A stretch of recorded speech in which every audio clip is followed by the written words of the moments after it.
आज एक बहुत ही कह सकते हैं विस्फोटक सवाल पर बात करते हैं। अगर मान लीजिए तीसरा विश्व युद्ध छिड़ गया, तो भारत सबसे पहले क्या खोएगा? देखिए, इसका जवाब ना किसी बम या मिसाइल में नहीं है। जवाब एक ऐसी सच्चाई में छिपा है जिसके बारे में ज्यादातर बात ही नहीं होती। बस एक पल के लिए सोचिए। कल सुबह की खबर आती है, तीसरा विश्व युद्ध शुरू हो गया है। तो ऐसे में भारत सबसे पहले जो चीज खोएगा वो हमारी जमीन नहीं होगी, हमारी सरहदें भी नहीं, बल्कि कुछ और ही होगा। और ये एक ऐसी चीज है जिसके बारे में कोई न्यूज़ चैनल नहीं बताने वाला। तो फिर सवाल वही है, आखिर वो क्या है? क्या खोएगा भारत सबसे पहले? तो सुनिए, ये है वो कड़वी सच्चाई। अगर तीसरा विश्व युद्ध होता है तो भारत सबसे पहले अपनी इकोनॉमिक स्टेबिलिटी यानी अपनी आर्थिक स्थिरता खोएगा। जी हां, जमीन या सरहदें नहीं, बल्कि हमारी अर्थव्यवस्था। यही है मॉडर्न वॉर का पहला और सबसे बड़ा शिकार। ठीक है, तो चलिए इस बात में थोड़ा और गहरा उतरते हैं और सबसे पहले उस सबसे बड़ी गलतफहमी को तोड़ते हैं जो हम सबको युद्ध और देश की ताकत के बारे में है। देखिए, जब भी हम वॉर के बारे में सोचते हैं ना, तो दिमाग में क्या आता है? सेना, हथियार, बॉर्डर, है ना। लेकिन सच ये है कि भारत की असली कमजोरी ये सब नहीं है। हमारी असली कमजोरी है एनर्जी और ट्रेड पर हमारी निर्भरता, हमारी डिपेंडेंसी।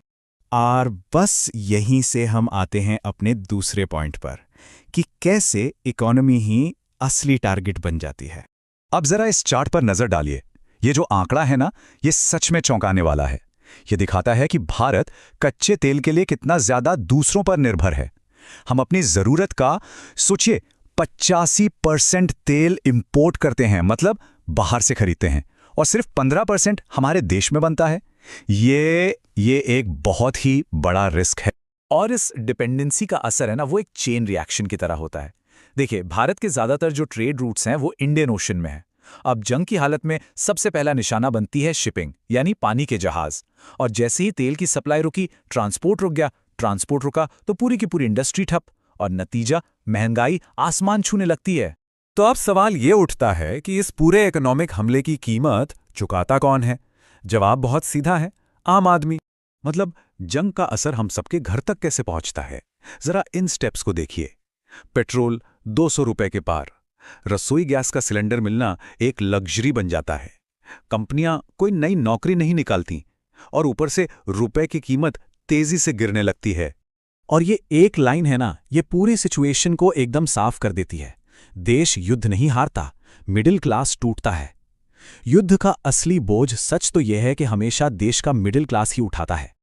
लेकिन रुकिए, आज की लड़ाई सिर्फ तेल और व्यापार तक ही नहीं है। एक नया मोर्चा खुल चुका है, और वो है डिजिटल दुनिया का।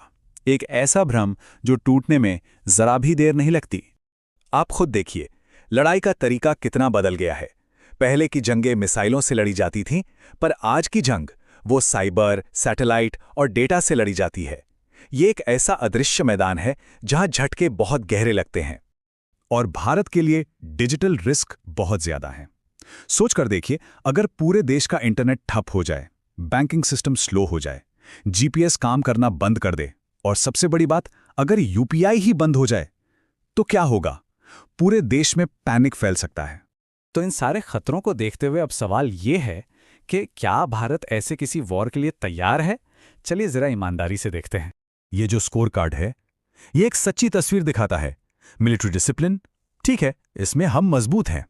हमारी स्ट्रेटेजिक न्यूट्रलिटी, मतलब किसी के पाले में ना जाना, यह भी एक फायदा है। लेकिन हमारी इकोनॉमी वो एक लंबा युद्ध नहीं झेल सकती। हमारी इतनी बड़ी आबादी, ये एक बहुत बड़ा प्रेशर है। और रही बात पॉलिटिकल यूनिटी की, तो वो अक्सर एक भ्रम ही साबित होती है। तो इन सब बातों के बाद हम एक आखिरी और शायद सबसे जरूरी सवाल पर आते हैं। देखिए, सवाल ये नहीं है कि भारत जंग जीतेगा या हारेगा।